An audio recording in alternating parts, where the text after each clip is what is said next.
لا إله إلا الله لا إله إلا الله لا إله إلا الله.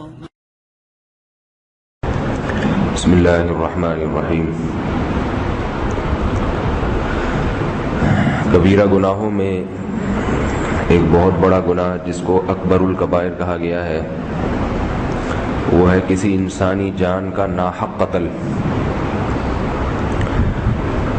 قرآن مجید میں اللہ کا ارشاد ہے من قتل نفسا بغیر نفس او فساد فی الارض فکأنما قتل الناس جميعا. کہ جس نے کسی انسانی جان کو، چاہے وہ مسلمان ہو یا کافر ہو، کسی کو بھی قتل کر دیا ناحق، تو یہ ایسے ہے جیسے اس نے ساری انسانیت کا قتل کر دیا ہو.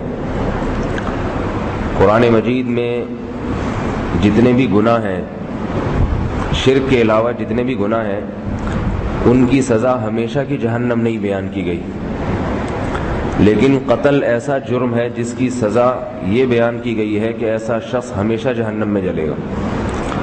وہ الفاظ اتنے سخت ہیں. فرمایا وَمَن يَقْتُلْ مُؤْمِنًا مُتَعَمِّدًا فَجَزَاؤُهُ جَهَنَّمُ خَالِدًا فِيهَا وَغَضِبَ اللَّهُ عَلَيْهِ وَلَعْنَهُ وَأَعَدَّ لَهُ عَذَابًا عَظِيمًا.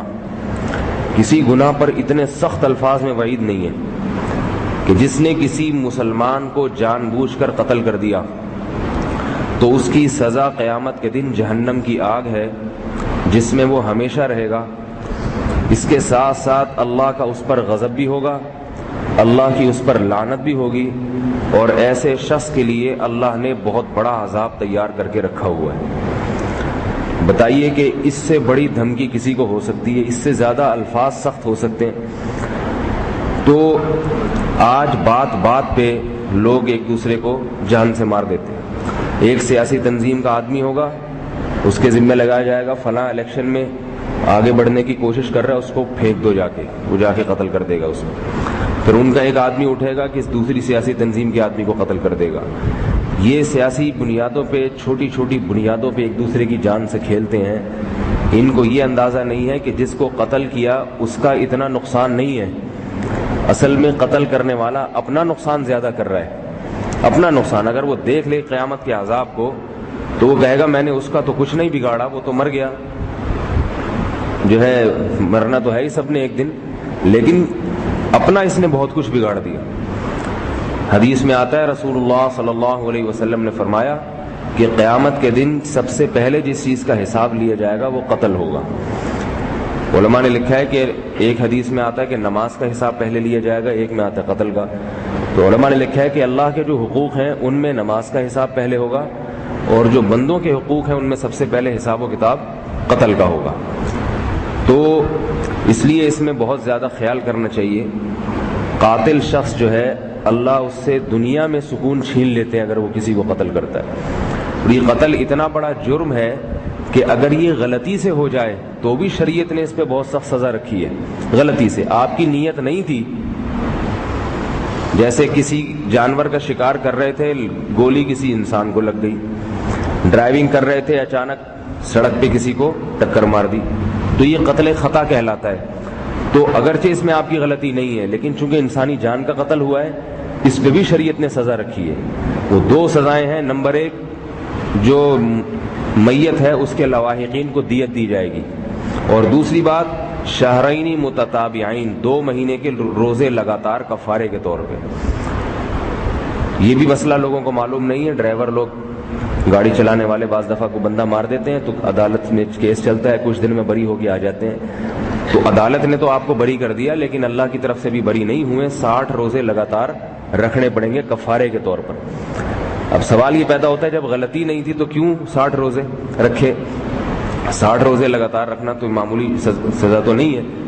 تو اس کا جواب فقہا دیتے ہیں کہ اصل جواب تو یہ کہ وہ قرآن نے بیان کر دیا کہ رکھنے پڑیں گے چاہے غلطی سے مارا ہو. فقہا اس میں حکمت یہ بیان کرتی ہیں کہ انسانی جان کا ہلاک ہونا اتنا وہ بڑا جرم ہے کہ اس میں غلطی بھی معاف نہیں ہے. شریعت کہتی ہے کہ یہ پہلے خیال کرنا چاہیے کہ میرے کسی عمل سے کسی کو نقصان نہ ہو جائے، پہلے خیال کرنا چاہیے. اور اس پر بھی شریعت میں سزا ہے کہ عورت اپنے حمل کو اگر ضائع کر دیتی ہے اس پہ بھی شریعت نے سزا رکھی ہے. تو حمل حالانکہ اس میں وہ پیدا نہیں ہوا، ابھی دنیا میں آیا ہی نہیں ہے، لیکن چونکہ وہ بھی انسانی جان ہے تو اس کو بھی دنیا میں آنے کا، زندہ رہنے کا اتنا ہی حق ہے جتنا دوسرے لوگوں کو ہے. تو آج عورتیں چھوٹی چھوٹی باتوں پہ حمل گرا دیتی ہیں. تو علماء نے لکھا ہے، علامہ ابن کثیر رحمۃ اللہ علیہ بہت بڑے مفسر گزرے ہیں، انہوں نے لکھا ہے کہ قرآن مجید میں جو یہ آیت ہے وَإِذَا الْمَوْءُودَةُ سُئِلَتْ بِأَيِّ ذَنبٍ قُتِلَتْ، جس دن زندہ دفن کی ہوئی بچی سے پوچھا جائے گا کہ بتا تجھے کس جرم میں قتل کیا گیا. عرب میں عادت تھی بچیوں کو زندہ دفن کر دیتے تھے، تو اب اس بچی کا تو کوئی پوچھنے والا ہے ہی نہیں، بدلہ کون لے گا؟ باپ ہی جب دفن کر رہا ہے تو کون بدلہ لے گا؟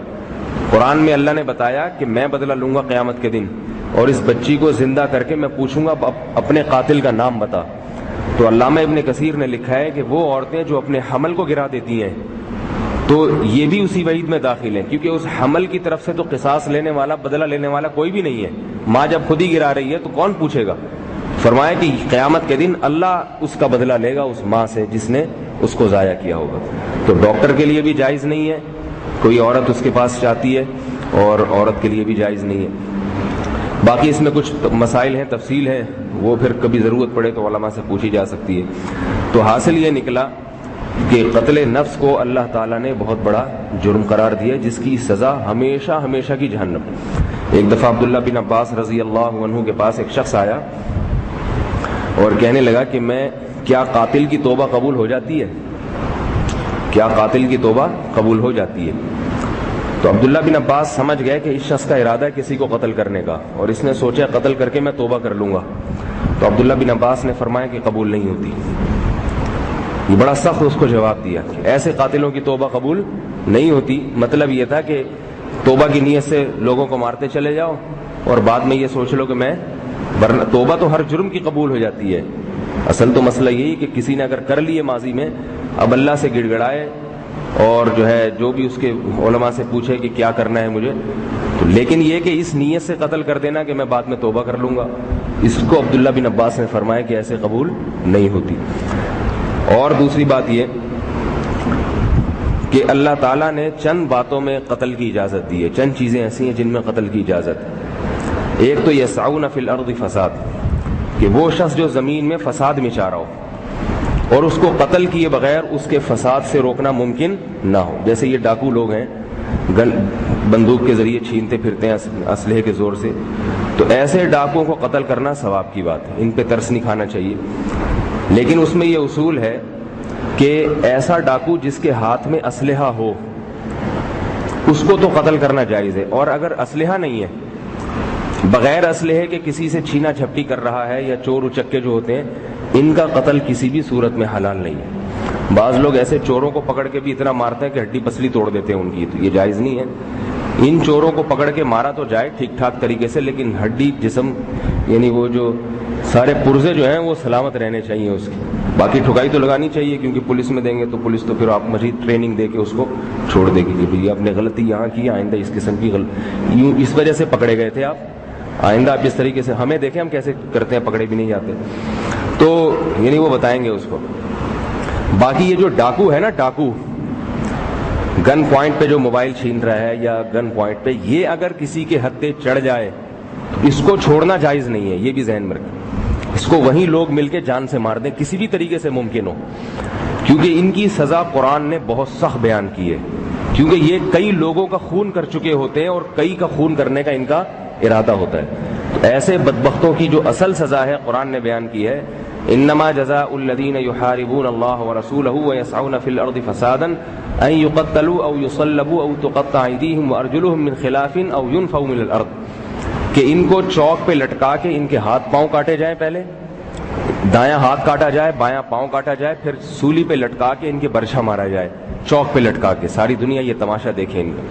تو جہاں اسلامی حکومتیں قائم ہوئی ہیں ماضی میں، تو وہاں وہ ایسا ہی کرتے تھے کہ ان کو چوک پہ لٹکا کے، ایئرپورٹ پہ یا ایسی جگہوں پہ ڈاکوؤں کو لٹکا کے عبرت کا نشان بناتے تھے. تو آج چونکہ ہمارے ملک میں حدود کا نظام نہیں ہے تو ڈاکو دندناتے پھر رہے ہیں، لوگ پکڑ کے پولیس کے حوالے کر دیتے ہیں، پھر پولیس ان کو کچھ تھوڑی سی ٹریننگ وغیرہ دے کے کچھ گر سکھا کے ان کو چھوڑ دیتی ہے کہ بیٹا آپ نے یہ غلطی کی ہے، آئندہ پہلی بات تو یہ کہ جتنا کماؤ گے اس میں سے اللہ تو 2.5% لیتے ہیں نا, آپ 50% آپ نے ہمیں دینا ہے.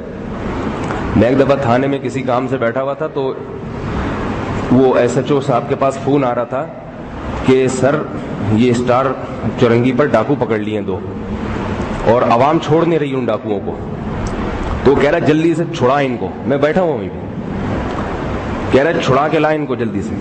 اب وہ لگے ہوئے ہیں, یہ بھی موبائل بھیج رہا ہے کہ ان کو چھڑوائیں. میں حیران کہ ڈاکو کو چھڑوانا کب سے کام ہو گیا. عوام کوٹ رہی تھی ان ڈاکوؤں کو پکڑ کے اسلحے کے زور سے. بہرحال 2 میں سے 1 کو تو لوگوں نے مار مار کے ادھواں بنا دیا تھا. تو اس کو جب اٹھا کے لائیں, وہ تو بیچارہ بے ہوشی کی حالت, بیچارہ تو خیر نہیں کہنا چاہیے, بے ہوشی کی حالت میں. تو کہنے لگے سر ایک کو تو چھڑا لیا, دوسرا نہیں چھوٹ رہا. تو بہرحال دوسرے کو بھی پھر بڑی مشکل سے کسی طرح چھڑا کے لائے, دونوں کو جیل میں بند کیا انہوں نے. تو اس وقت مجھے اندازہ ہوا کہ پولیس کا کام ہے ڈاکوؤں کو چھڑانا. اگر پولیس سمجھدار ہوتی نا تو عوام کو کہتی بھائی کوٹ پیٹ کے جب مر آ جائے بتا دینا ہم آ کے. مقصد تو فساد کا خاتمہ ہے نا, لیکن خاتمے کی جب کوشش ہی نہیں ہوگی پھر تو یہ چیزیں بڑھیں گی پھر. تو اس لیے ایسے موقع پر بلوا کر کے ڈاکو کو جان سے مار. لیکن یقین ہو کہ یہ ڈاکو ہے. بعض دفعہ لوگ ویسے ہی کسی کو کوٹ رہے ہوتے ہیں اور پبلک مل کے کوٹنا پوٹنا شروع کر دیتی ہے, پوچھتے ہیں نہیں کہ ہوا کیا تھا. تو اس میں کیونکہ قتل ہے, آپ سے اگر ناحق قتل ہو گیا, وہ ڈاکو نہیں تھا اور آپ نے مار دیا, تو پھر قیامت کے دن آپ سے بدلہ لیا جائے گا. اسی طرح کسی شخص نے کسی کو قتل کیا ہے تو مقتول کے لواحقین کے لیے, وارثین کے لیے جائز ہے کہ وہ اس قاتل کو قتل کر دیں. یہ بھی شریعت نے اجازت دی ہے. اگر کسی شخص نے قتل کیا ہے, کسی کا بھائی قتل کیا, کسی عورت کے شوہر کو جان سے مار دیا, یا کسی مرد کی بیوی کو جان سے مار دیا, یا بیٹے کو مار دیا, یا باپ کو مار دیا, تو بھی شریعت نے اجازت دی ہے کہ اصل تو حکم یہ ہے کہ یہ حکومت بدلہ لے. لیکن اگر حکومت بدلہ نہیں لیتی تو شریعت نے میت کے لواحقین کو بھی اجازت دی ہے کہ وہ خود بھی اس کو جان سے مار سکتے ہیں, اور بہتر یہ ہے کہ وہ معاف کر دیں اور دیت وغیرہ لے کے اس کو چھوڑ دیں, لیکن اجازت دی ہے بہرحال. تو یہ 2 چیزیں ہیں. تیسری چیز جس پہ قتل جائز ہے وہ یہ ہے کہ وہ شادی شدہ مرد اگر زنا کرے تو اس میں بھی اس کا خون حلال ہو جاتا ہے, اور اس کو پھر سنسار کیا جاتا ہے, زمین میں گاڑ کے پتھروں سے مارا جاتا ہے, کیونکہ شادی شدہ ہونے کے باوجود زنا کی طرف جا رہا ہے. زنا چونکہ بہت بڑا جرم ہے تو اللہ ایسے آدمی کو زمین کے پشت پسند نہیں کرتے. لیکن یہ چونکہ حدود ہے لہذا یہ حکومت کا کام ہے, اس میں عوام کو اجازت نہیں ہے کہ وہ کسی کو اس طرح سے کسی زانی آدمی کو خود سے پکڑ کے کوڑے مار دیں یا پتھر سے مار دیں, تو اس کی عوام کو اجازت نہیں ہے. تو یہ چند چیزیں ایسی ہیں. اسی طرح میدان جہاد میں لڑائی ہو رہی ہے دشمن سے, تو وہاں بھی قتل کرنا جائز ہے. ان باتوں کے علاوہ کسی کا بھی قتل کسی بھی صورت میں حلال نہیں ہے. چھوٹی چھوٹی بنیادوں پہ آج لوگ قتل کر دیتے ہیں, جان سے مار دیتے ہیں. یہ آیت ذہن میں رکھنی چاہیے. دوبارہ پڑھ دیتا ہوں, وَمَن يَقْتُلْ مُؤْمِنًا مُتَعَمِّدًا, جس نے کسی مسلمان کو جان کر قتل کیا, فَجَزَاؤُهُ جَهَنَّمُ, اس کا ٹھکانہ, اس کا بدلہ جہنم کی آگ ہے, خالداً فیہا, جس میں ہمیشہ جلتا رہے گا, وغضب اللہ علیہ, اللہ کا اس پر غضب ہوگا, ولعنہ, اور لعنت بھی ہوگی اس کے اوپر, واعد لہ عذابا عظیما, اور ایسے بدبخت کے لیے اللہ نے بہت بڑا عذاب تیار کر کے رکھا ہوا ہے. تو اس لیے ڈرنا چاہیے. حدیث میں آتا من حمل علینا السلاح فلیس منا, قتل کرنا تو دور کی بات, جو کسی مسلمان کی طرف اسلحے سے اشارہ کرے, فرمائے وہ بھی ہم میں سے نہیں ہے, وہ مسلمان نہیں ہے. وہ صرف ڈرانے کے لیے کسی بندوق سے کسی کی طرف اشارہ کرنا, تلوار اس کی طرف سونتنا, ڈرانے کے لیے, اس کی بھی شریعت میں اجازت نہیں. علماء نے یہاں تک بیان کیا ہے کہ جب کسی کو چھری یا چاقو پکڑایا جائے تو دھار کی طرف سے نہ پکڑایا جائے, دھار کی طرف. اتنی احتیاط کی ہے علماء نے کہ چاقو جب کسی کو پکڑایا جائے تو دھار اپنی جانب ہو اور دستہ اس کی جانب.